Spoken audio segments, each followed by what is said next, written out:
Ito nga bang Barangay Hinebra ay kukunin na itong si Cedric Barefield mula dito sa Blackwater Bossing para makakuha sila ng additional point guard na magagamit bukod dito kay RJ Barrientos. At ang isa pang balita, baka daw meron pang isang point guard, dalawang bagong point guard ang kukunin ng Barangay Hinebra. Baka pati na rin ang veterano na si Gio Halalon.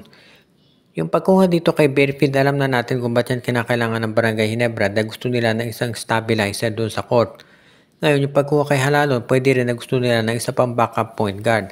Ngayon, alam natin na bukod sa pagkuha sa mga point guard, big man din ang kinakailangan ng Barangay Hinebra. At ayon dito sa mga insiders, mukhang gusto raw kunin ngayon ng Barangay Hinebra ay itong si Brandon Bates mula dito sa Meralco Bolts. Dahil nakikita nila na ito si Bates sa height nito na 6'10", iyan talaga yung magagamit na center ng Hinebra.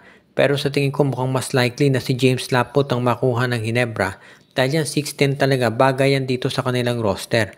Alam natin na doon sa mga nabanggit na players, ito si Barefield, si Halalon, si Bates at si Laput. Pinakamagandang kunin ng Hinebra itong si James Laput dahil unang-una yan ay nandun sa sister team nila na Magnolia. At alam natin mas madaling makukuha yan ng Barangay Hinebra dahil syempre kinakailangan lang nilang gumamit ng isang conduit ng isang sister team para makakuha na ang serbisyo nito. Kung sakasakali na makuha nila talaga itong si James Laput, mag-iiba na ang laro nitong Barangay Hinebra dahil magkakaroon na sila ng isa pang center na magagamit.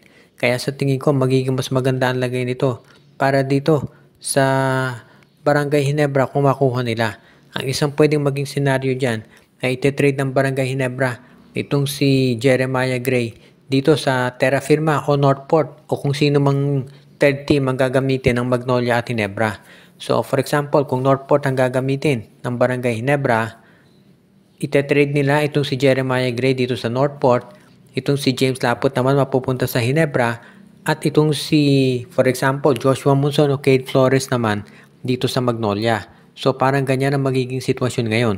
Makikita natin dito na napakaganda ng magiging lagay nito kung ikaw ang maglalaro para sa Barangay Hinebra. Sa totoo lang si James Laput hindi na masyadong nabibigyan ng minuto dito sa Magnolia Chicken Templados dahil nandiyan na si Xavier Lucero at itong si Ian Sanggalang.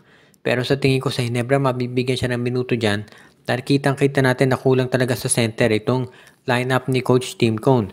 Napipilitan siyang gamiting sentro si Troy Rosario kahit na ito'y power forward. Dahil wala talaga siyang ibang kukunin dahil may injury itong si Isaac Go. Kaya sa ngayon mukhang ito ang magiging magandang resulta para sa Barangay Hinebra kung sakasakali nga nabitawan na nila itong si Jeremiah Gray at i-trade na para dito kay James Laput. Si Laput sa height niya 6'10 magagamit talaga ni Coach Tim Cone at natitiyak ko mag-iiba kompleksyon ng depensa ng Barangay Hinebra.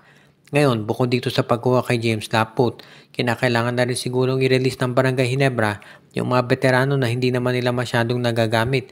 Dahil sa tingin ko mukhang nagkakaroon sila ng problema pagdating dito sa endgame. Dahil kadalasan sabi nga nila parang nasusunog yung mga players ng Barangay Hinebra at nangangailangan ng mga players pa na magagamit pero kulang talaga sila pagdating dito sa pahinga. Kaya yung pagkuha ng mga additional players magiging mabigat yan dito para sa Gene Kings at sa tingin ko yan ang gagawin talaga nila yung magdagdag ng mga ibang mga players para magamit talaga dito sa kanilang roster.